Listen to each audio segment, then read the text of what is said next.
Hi everyone, welcome to Inside SONOR Family. I'm your host, Zack Stewart. As always, here in my drum studio in Nashville, Tennessee, and joining me from Franklin, Tennessee, which is just a little bit south of Nashville, is the one and only Mr. Nir Z.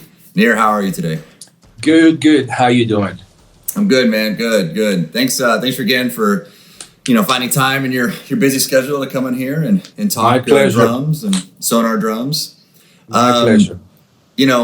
We've all been in the quarantine pandemic shutdown, but I know you have been staying busy in your home studio, which is where we're seeing you today. What's the sessions been looking like with that? Have you been able to get out and do any in the studios? Has it been pretty much all at your home there? It's been honestly for the last 3.5 months, 4 months, Something like that. already, something like that. Yes, at the beginning we all, we were very confused. We still are, and it really turned out to be, I would say, 90% of the sessions I'm doing in my own studio, which to me it's kind of bittersweet. I'm very lucky to have my environment and my own studio and my setup and everything, but I usually prefer to play with people. Yeah. We did few sessions in town, very cautious, very careful. We're all wearing masks, and which is a real challenge, to be honest, to play drums with a mask on. It's been very interesting, and that's it. But mostly I do over here in my studio, and it's kind of the new thing. I mean, it's not a new thing for me. I've been doing this for many, many years, but I would say I had a balance between tracking in my own studio and then be able to record with full band in the studio. Right now, under the circumstances, we have no choice, and here we are. Yeah.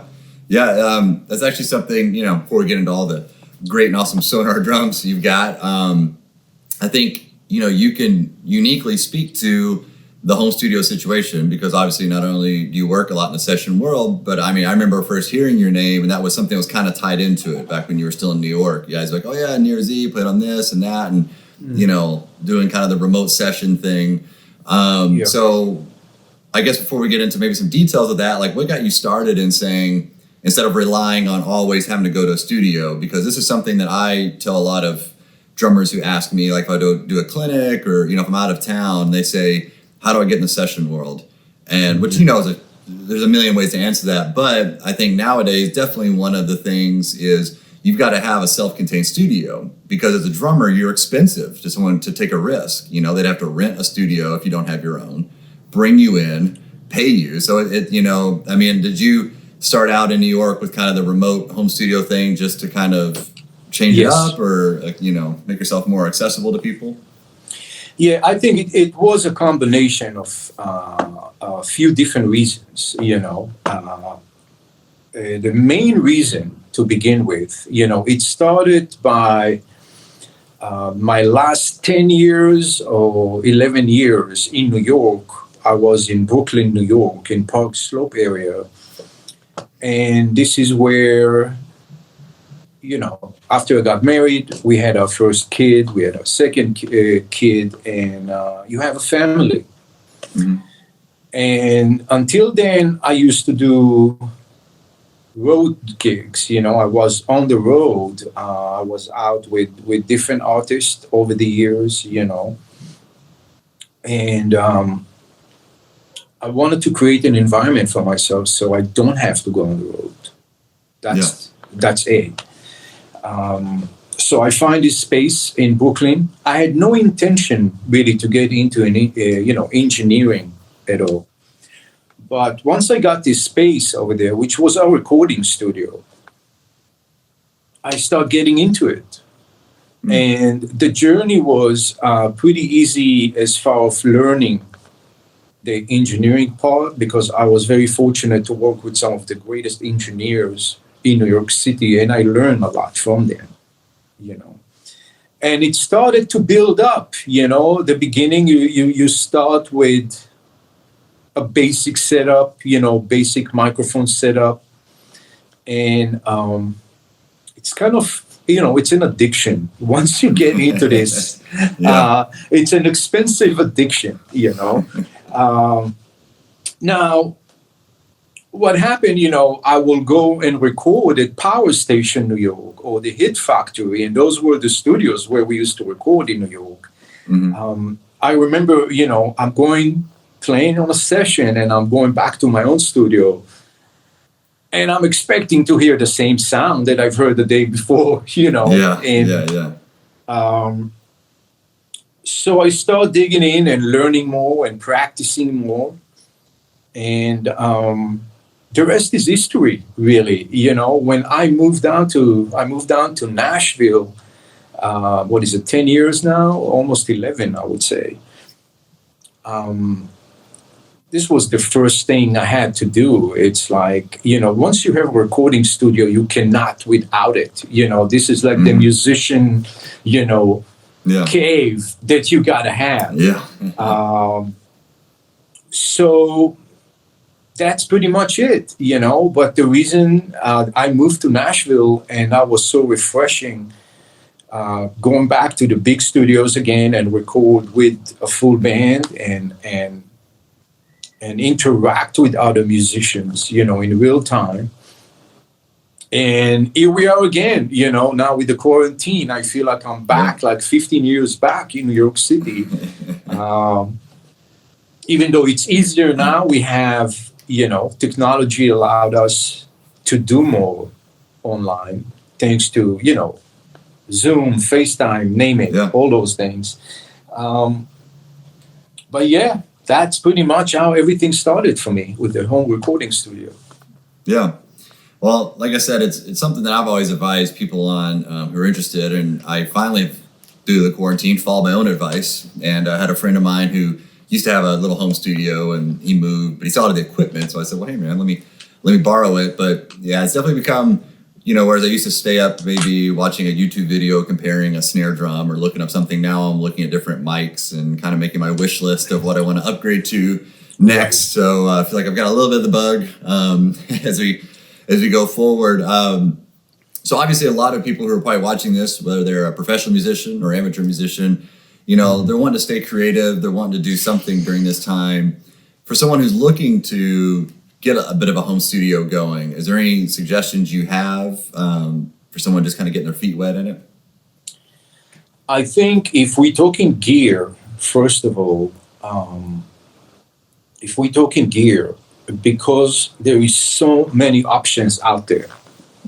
God, it's endless amount of options out there. And the price range is incredible. You need to decide, first of all, what you can afford. Okay, you gotta have a budget. I need this X setup. This is my budget, and then what is the best gear that I can get in order to record drums in this case. There is priorities as well. I would say there is some classic microphones out there that are kind of undeniable, that are very, very affordable. That those mics, to me, it's a must. Like for example, classic example, 57. Yeah, you can use 57 on every drum basically if you want to. But also remember, even though there is a wide range of prices and gear out there, most of the time you do get what you pay for. Yeah. Meaning there is some gear out there, there is some microphones out there, there is some mic pre's and interfaces where it's undeniable.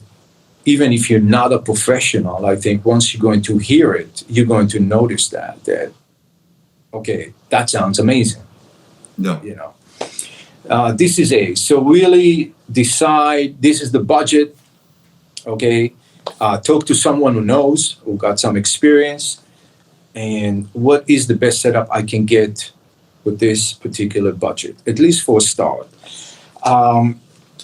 being very important. I know there is so many so much information out there, YouTube and so on, of different engineers, how to record drums and a lot of tricks and all that Yeah. kind of stuff. I would say, please learn the basic rules. Okay, learn the basic rules, and then once you learn those rules, go ahead and break them. You know, but there is some physics to it. A lot of people, I noticed that talking to some drummers friends, they miss some basic information. A good example will be relationship between microphones. You know, phase. You know, when Yeah. one microphone cancel another, and you sit in front of the speakers and you don't understand why does it sound so small, why it doesn't sound good, you know. So there is some physics to it, you know, those just basic rules that you need to learn. And experimenting, this is B. And I would say C, it's like obviously it doesn't matter. You can have the best microphones, you can have the best gear money can buy. You need to have a decent environment. It has a lot to do with the room where you play your instrument. You know, so some acoustic treatment definitely going to help a lot. Yeah, I think just to ask you on that, like I know my own, experience here late of working on that. I think it's, what would you say in kind of that balance of mic versus room? As far as like you said, if someone has a budget, how much of that budget would you allot to, treating the room as opposed to maybe not doing as much in the room and investing more in mics or pre's or whatever? Where would you kind of put that? It's a combination. That's a great question. I think this is a combination. I'll give you an example. When we talk in gear, yes, you can record your hi-hat. This is just an example, okay? With condenser microphone that will cost you $1,000. Okay, you can record the hi-hat and get a great sounding hi-hat using a 57 microphone. Okay, yeah. And this is less than $100 microphone. So right there, I'll spend the money probably on the acoustic treatment and use the 57 on the hi-hat for a while before I'm buying a very expensive microphone to record the hi-hat. That's my own personal opinion, really. But there is a balance there. Of course, it comes down to the drum kit. Let's rephrase the way you tune your drum kit. And the way you balance yourself in the studio, the way you play in the studio. Because it's still amazing me. I've been doing this for so long. It's a complete different animal. Yeah. The range of dynamic, the relationship between the instruments waiting in the drum kit. It's a complete different approach. Especially when you dig in and you have a vision and you want to hear something back and you wonder, okay, why is it I'm not getting it? Why is it the relationship between my hi-hat, snare, and kick drum doesn't come across the way I hear it, and that's another method, another way of practicing the instrument in the studio to achieve the level of being a professional session guy. Yeah. Well, I think, this can give people a lot of time to become comfortable with that. Because as I said, for myself, I've been in Nashville for a number of years and, sessions have not been something I do regularly. But when I would go in, as you're talking about, I guess there was a nervousness of not having the practice of playing in a session. Even if it's just playing and hearing myself back. And, I can go, like if you're talking about with Jared, who I tour with and you've done sessions for, I got that call for that gig in the middle of the night. I flew there, played it from an audience, no problem, no nervousness because I do that all the time. Right. But yet in the studio, I think there was just that of it's just not someplace I'm at all the time. So, even if you're not maybe working a lot for clients, I mean, I've been using it so much of practice. I get some tracks a few times a week from friends, but it's a lot of just recording myself. And as you said, going, well, here's what I was hearing in my head. And then there's a list of reasons why. Maybe my playing wasn't, that sounds different than it did when I was playing without mics on the kit, or the tuning of a certain drum is a lot different when it's mic'd up or in this room here at my house. So I think, just having that basic setup at your house could be huge for your playing, of just giving you another dimension and kind of understanding, where you're at. 100%. I think that, happened to me. I used to, when I end up doing a session somewhere and I'll walk into a room that was maybe felt too small or didn't feel quite,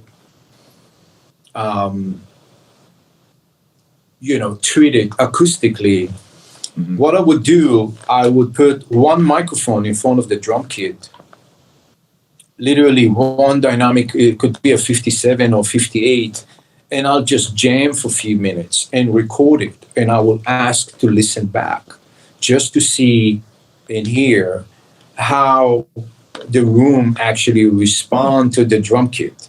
Yeah. Huh. Yeah, because it's truth. Because how many times, you play, give you an example. I mean, you can play a particular snare drum in one room, and you move to a different studio and you notice that it sounds so different, Yeah. So it's always a new journey in a way. You got to keep your mind open and be realistic, really listen in real time to what's going on. Just don't always rely on your memory from the session you did a week ago. Could be even in the same studio. They will place the drum kit slightly in a different spot. It's a different engineer.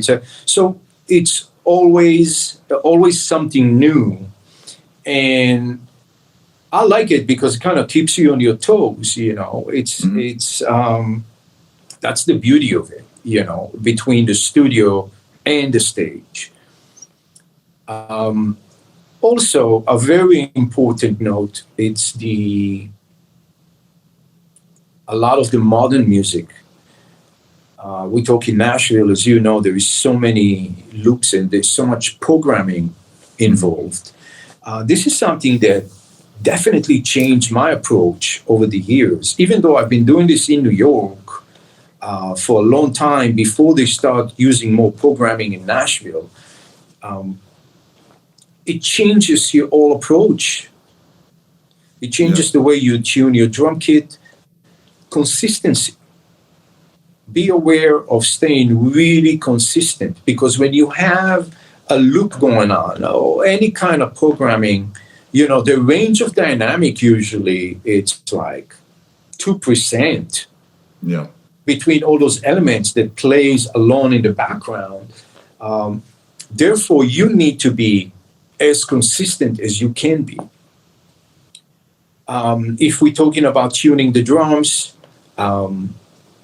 if you're going to be a second layer on top of a loop, for example, and your snare, for example, or your toms and the drum kit ring too much, there's too many overtones going on. Usually it can be a bit unpleasant between the drum kit might sound great,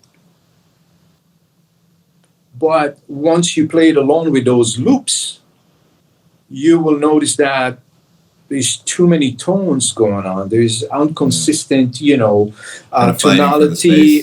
Exactly. Takes a lot of the space and stuff like that. So be aware of that. And I'm talking the modern music. I'm talking mainstream music. I'm not talking free form music, organic music. So I will divide it almost to two different instruments, really. Yeah.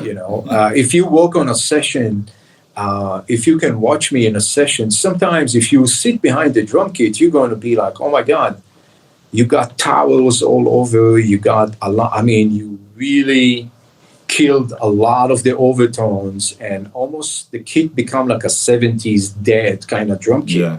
Yeah. You know, that won't make sense, but when you play along with the music and the programming and the pre-production and all those sounds, all of a sudden things comes together. I mean, it's kind of happy marriage all of a sudden, you know.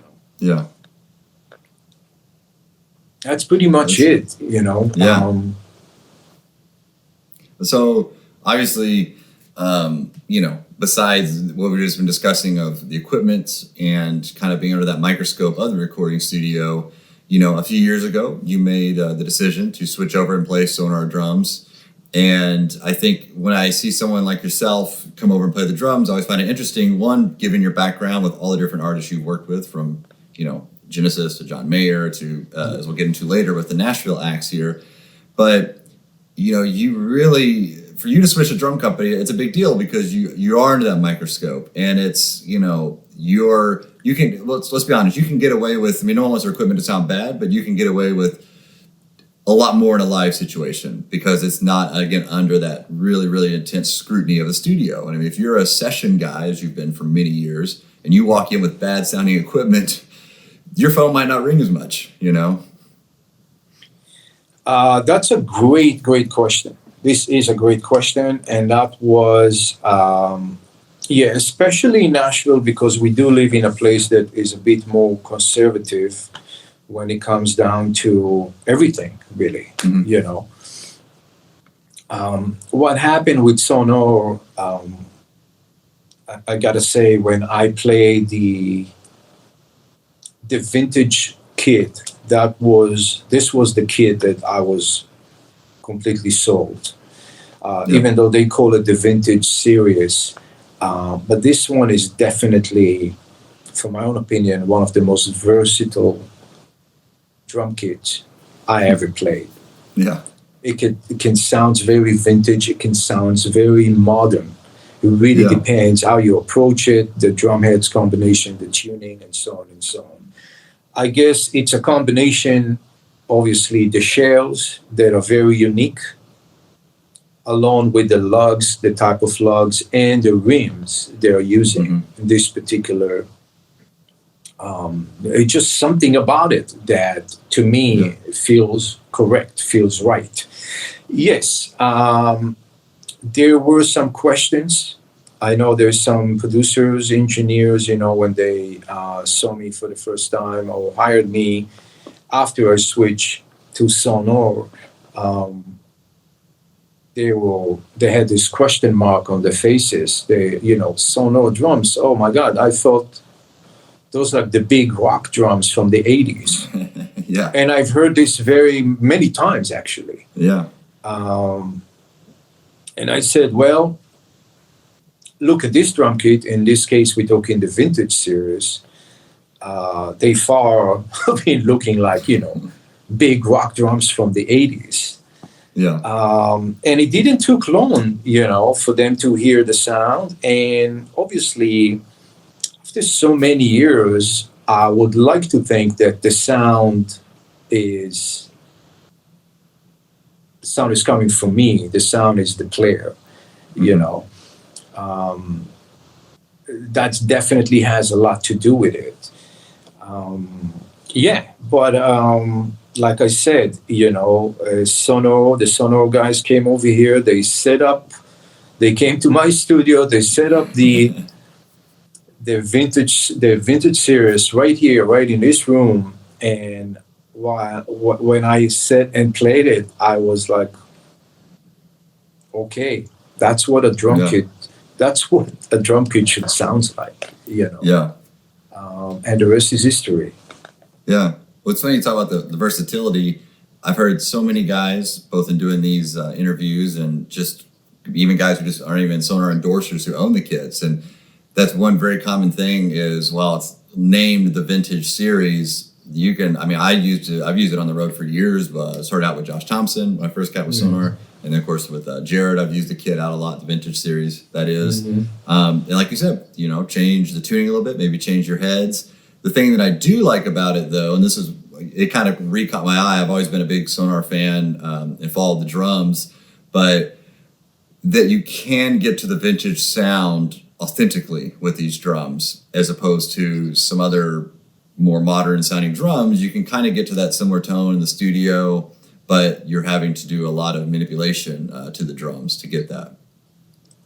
You're talking about the vintage kit. Yeah.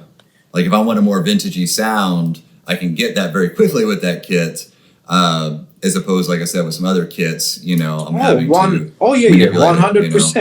100%. I think one of the main thing is I noticed that when this drum kit came out, when they came out again with the vintage series, and again, because of the title, usually you see a guy with a full-piece drum kit tuned really high, very bebop kind of tuning. And yeah, it's a great jazz kit, no question about it. But a lot of guys were surprised once you again start experimenting with tuning and setting up different sizes and so on and so on. I mean, that become one of the most versatile drums out there. I know that. I'm trying to give you an example. I mean, there's so many artists lately that I played on their records using this very drum kit, the vintage series. I don't think you will ever believe it if you listen to the records. Yeah. Listen to the last Blake Shelton record. I played the vintage series, the entire record, and it sounds huge. Yeah.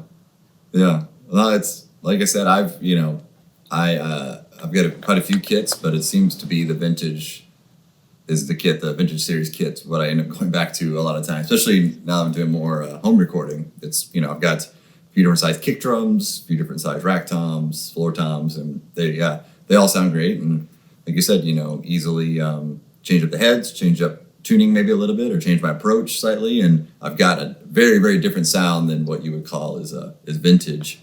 100%. I mean, yeah. I use just for the record. I mean, I love the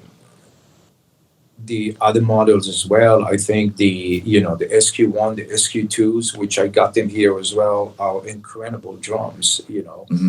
And let's be honest, there is no such thing like bad drums. I mean, everybody knows the secret is out. There is so many, great gear out there again, but there is very few that kind of stands out. Yeah.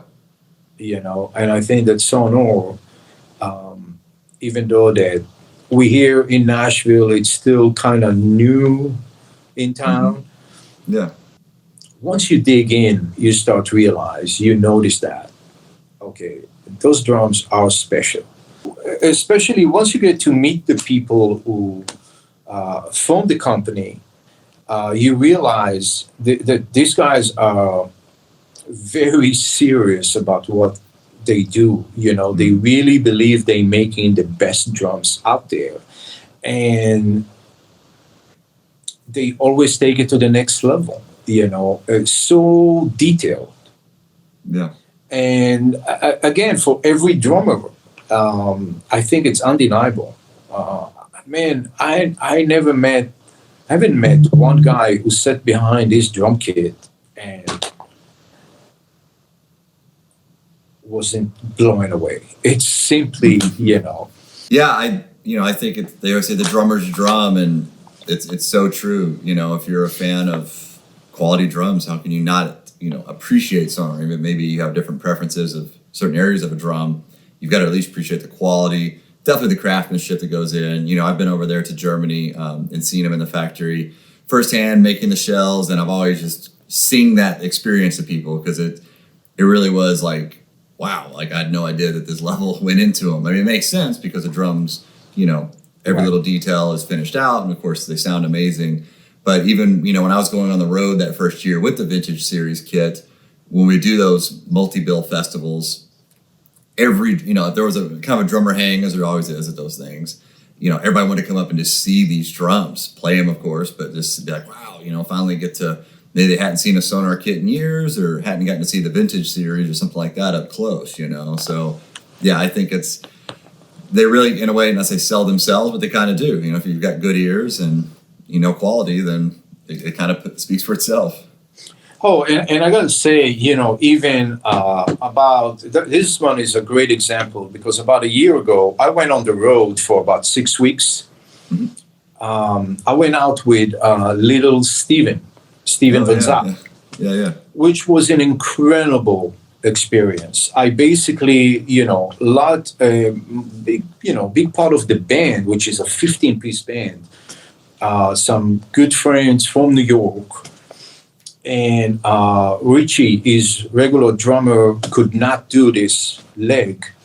And they approached me and I said, yeah, I'm in, because it's really, you don't get to experience lots of those kind of musical. He's a legend. And the band were unbelievable, each and every one of them. And the reason I mention that is a part of being he's a musical genius, Steven. He really is. But very, very particular when it comes down to sound and approach. Okay. And I remember when I went to New York, we shipped one of my vintage kits from Nashville. And I wasn't sure what he's going to say. He's a big Ringo fan, by the way. Steven, he can sing every Ringo drum fill ever played. Yeah. Awesome. So here is this foreigner showing up with this, vintage Sonor kit. And man, and he looked at the drums, I was playing, he looked at me, he looked at the drums, and he goes like, wow, okay. Yeah, and that's it. The rest is history, And I got to say, even though he has an incredible sound engineer, it was amazing how many comments I got during shows. After shows, you get to meet people, and they were talking about how great it sounded. The drums sounded incredible. Even the snare, even like Steven, that is a big fan of the old classic, snare drum that most people are using. Even the Sonor snare won, and I ended up playing the Sonor snare the entire tour. Wow. That was the vintage series snare drum?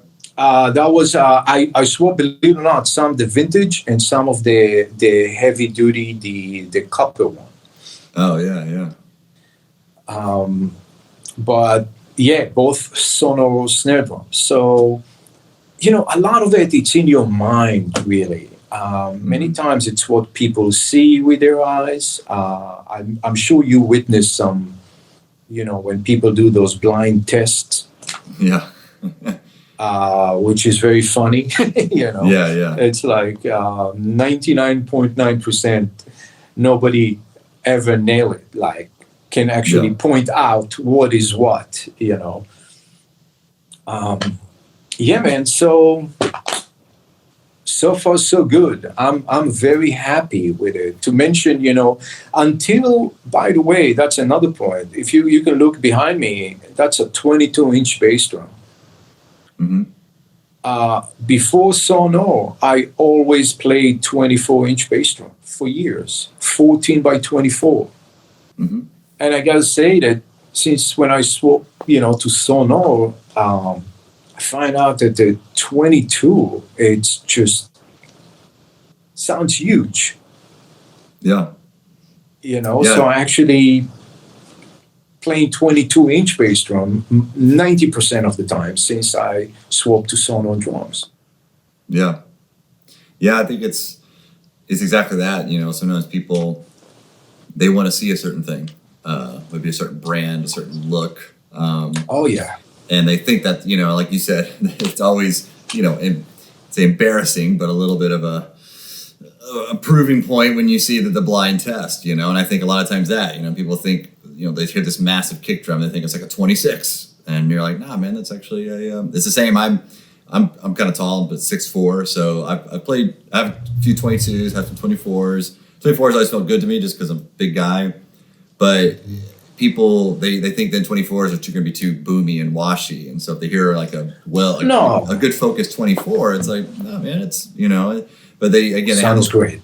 Yeah, preconceived conceptions about a sound, or maybe like you said, a brand. Well, besides the vintage series, which obviously sounds like covers a lot of bases for you, I know you use the SQ1 series as well, which is the birch drums. Yes. What is the SQ2 kit that you use in the studio? I actually got the SQ2 kit. I'm a fan of the medium shell. I'm using the medium shell. Is it what's the wood on it? It's maple. Maple. Okay, maple. Cool. Maple. Okay. Sorry, maple. To be honest, I would like to experiment some more with the XU2. But I can tell you that SQ1, there's definitely several engineers in town that fell in love with this kit. And I know why also, because the birch, obviously, is such a classic shell for the studio. Very easy to tune.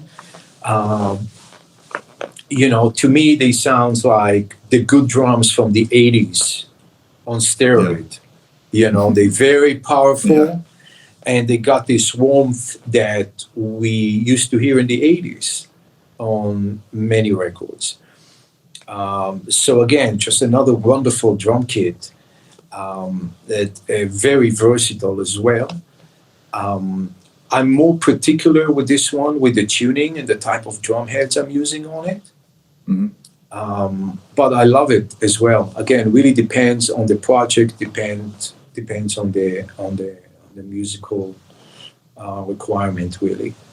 Yeah. Well, before we get into something that we both uniquely have in our possession of Sonar, when you get called for a session, this is something I kind of like to ask everyone, because I like to have just a Rolodex in my head of, well, maybe that could be good for that situation. What's kind of the first kit, unless you have maybe an engineer or producer who's asking for a particular kit, what's typically your go-to setup with the series of drums, the sizes, and if you're using a Sonar snare on it, what's kind of your go-to first try?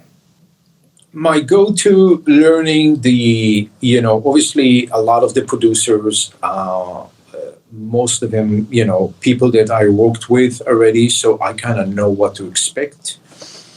The vintage series, I always have the 22-inch bass drum, a 13-inch rack drum, a 16-floor, an 18-floor. Okay. And lately, believe it or not, why wouldn't you actually? I find out that a wonderful, versatile snare drum is the Steve Smith signature drum. Yeah, it's... is that the metal or the wood one? It's the metal. It's just a 5.5 by 14, like a classic, simple snare drum that I find it very versatile and always a great drum to start the session with. This is just an example, Obviously, you're always changing stuff. I do have the 24-inch bass drum available, which I'm using it double-headed, like very old school, with the cuffed-on drum heads on it. Yeah. So I have this one always ready if necessary. I do have extra toms. I have the 10-inch and the 12-inch in case I need extra toms for the music. I start with the basic setup, because it's easier to record.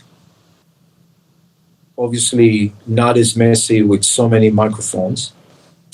I know engineers, the more toms you have, become a bit more of a challenge to record the drum kit. The more microphones you have, the more phase issues and rings and overtones and stuff like that.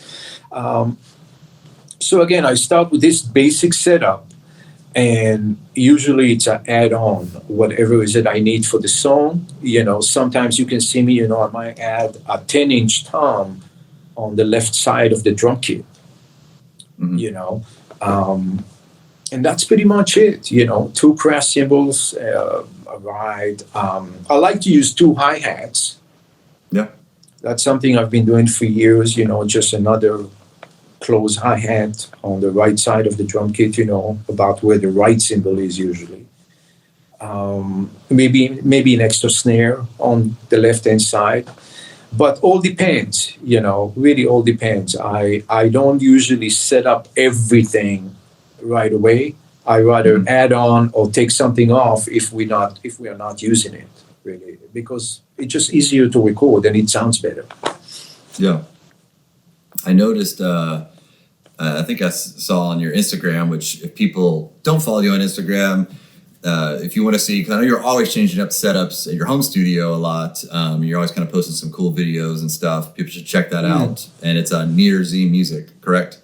Correct. Thank you. Yeah, I need to do more of that. I know that's another thing I need to get used to. Correct. Well, you're changing setups. Everything sounds so great. Every time I see one, I'm like, I just want to go back to my studio and try to replicate that, both with mics and drums and everything. Right. But I see behind you there, you have one of the 13-inch brass Benny Greb snare drums. Have you gotten to use that much on your recordings? Yeah, incredible drum. Yeah. Incredible drum. I've yet to try one out, so I'm anxious to hear it. I gotta say, Mr. Benny Greb, incredible. Incredible design. Just a wonderful drum from A to Z. Yeah. That's all awesome. I can say. Just a wonderful, wonderful snare drum. Everything. They really thought out every detail. And also the dumping system is so useful. Man, I cannot tell you how many gaff tapes I need and name it. Like every drummer, it's like it's just something we use. But all I can say about Mr. Benny Greb snare drum, that is just outstanding. It really is. And that's the only one I have. I have the metal. I don't have the wood one. I heard the wood when Benny played it at NAMM show about a year ago, and it sounded incredible. So I would like to have one of those in one point. Yeah. Actually, when it came out, I thought, because with Jared, we do quite a different styles of touring. Some parts of the year, of course, that was back when touring was a thing. But we'll do kind of a stripped down, like 4-piece band setup, and so the mic inputs are stripped down for the drums. And a lot of times I like to use a side snare, but we when we do the full band, we actually tour with a percussionist. So I've kind of moved that side snare to be a drum. It's also like a djembe. It's a drum for Remo. But for the main snare, so I usually would have a pad and this and that.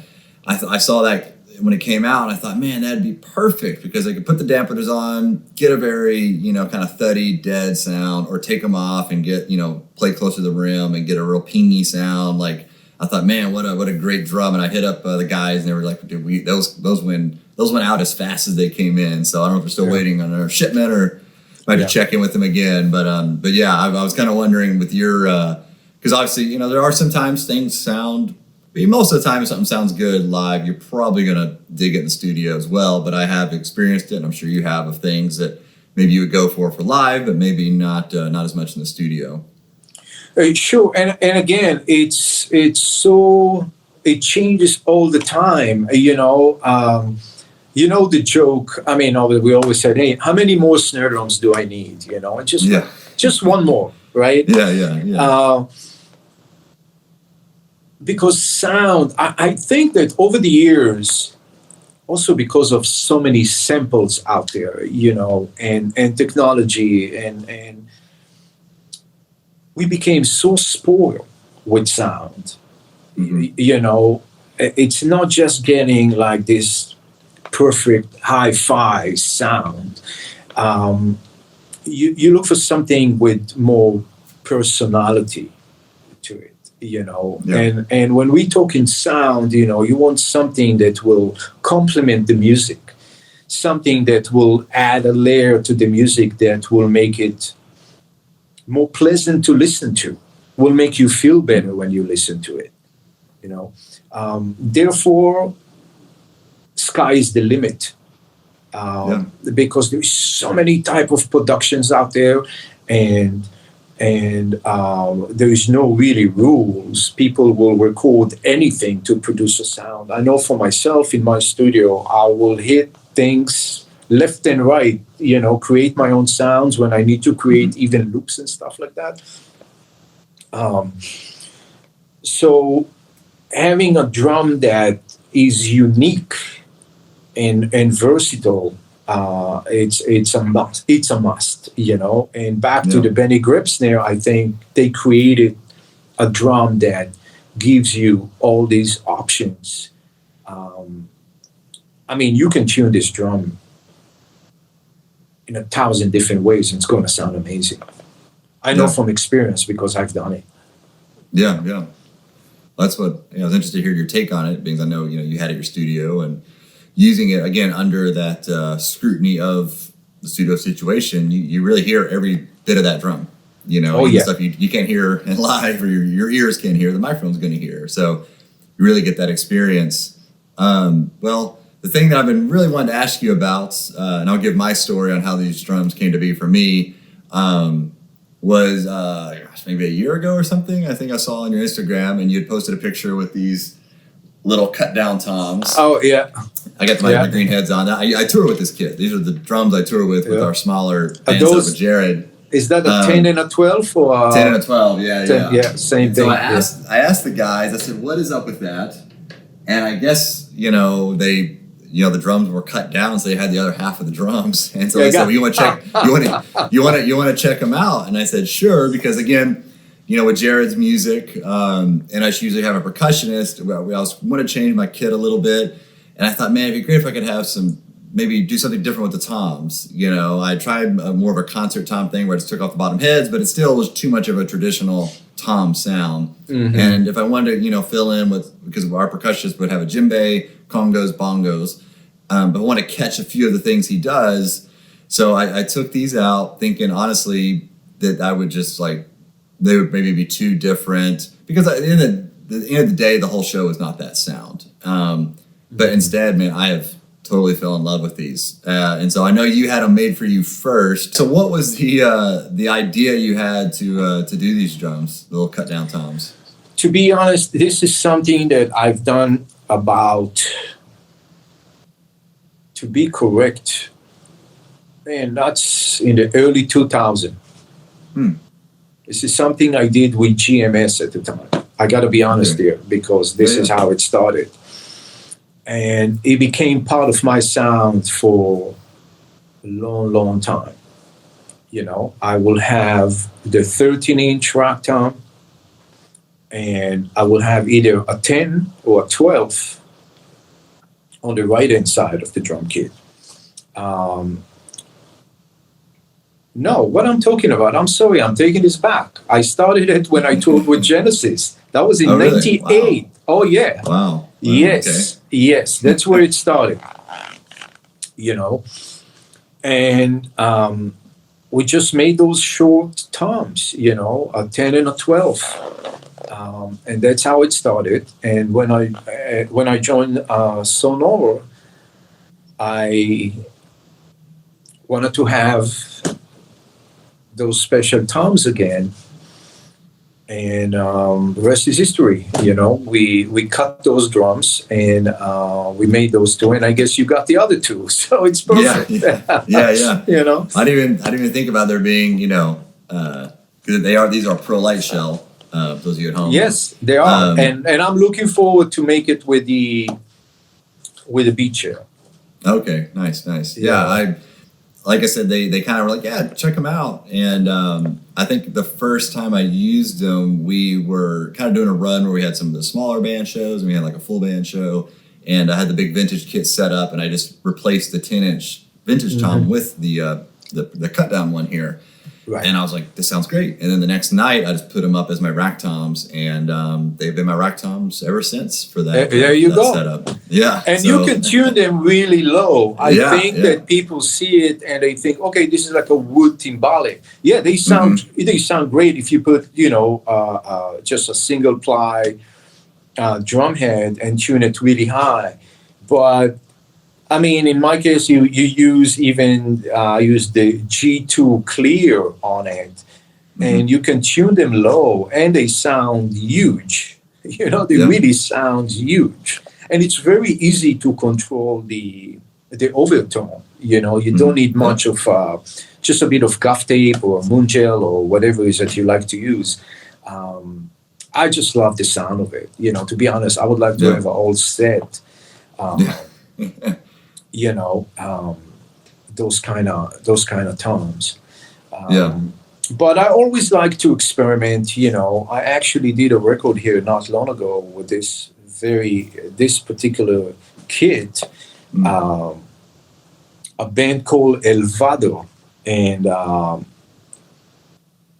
we made a decision to, go for a different sound. I mean, nothing that you never heard before, but going back to somewhat, the 70s sound, and basically recorded this drum kit without the bottom heads and without the bass drum, without the front drum head of the bass drum.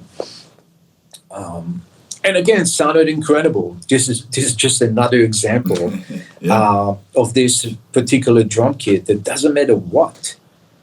It just sounds great.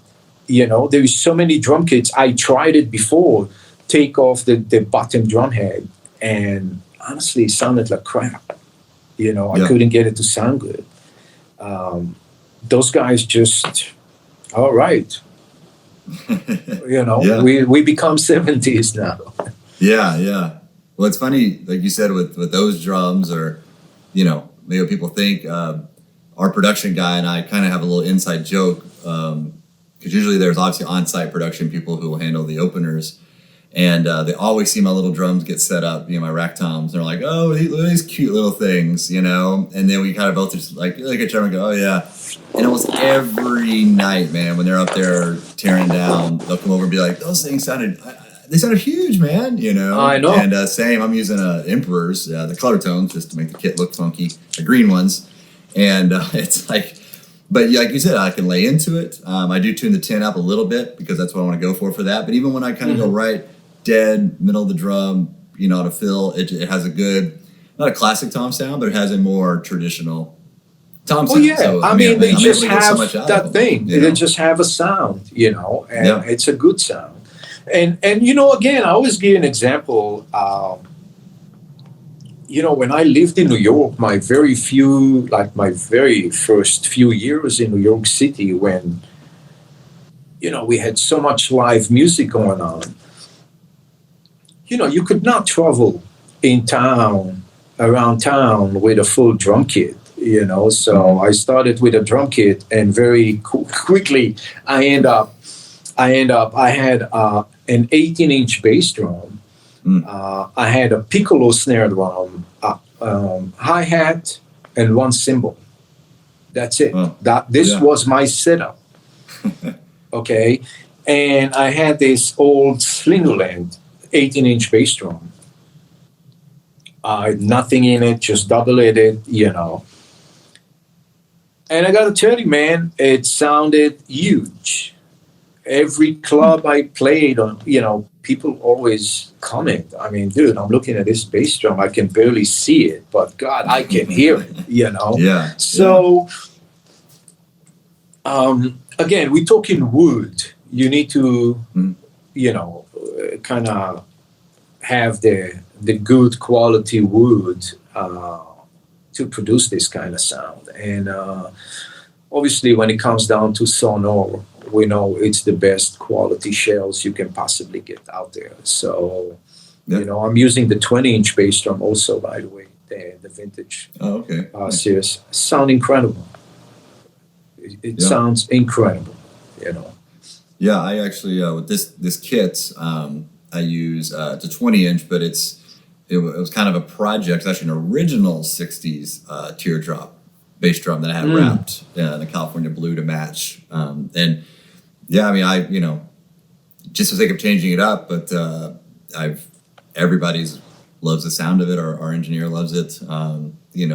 Like you said, and it's something that I think is unique with Sonar, and obviously talking with you today and a lot of the other artists I've talked with that play a lot of different styles. I mean, you obviously, your career is all over the place in a good way, musically speaking. And I'm sure even today, for all the records we hear you on and are big, releases here, especially in the country world, you're doing a lot of stuff, like you said, with the other band. It's maybe not stuff that's so marquee, but you're always able to get the sound you want out of one or multiple of the Sonar drums.